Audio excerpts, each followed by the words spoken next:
تعالى اقول لكم اخر تطورات الزرع بتاعي. دي الطماطم، شايفين عامله ازاي؟ دي الشتلات لسه هنقلها طبعا.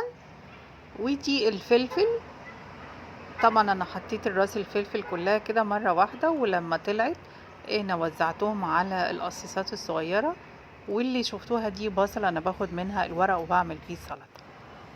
دي طبعا الكزبره بتاعتي، ودي اول قطفه منها.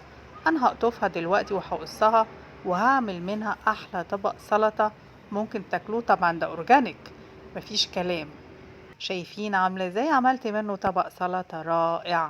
يلا يا جماعه ازرعوا حاجات بسيطه جدا في البلكونه لكن بتنفع. قولولي بالهنا والشفا.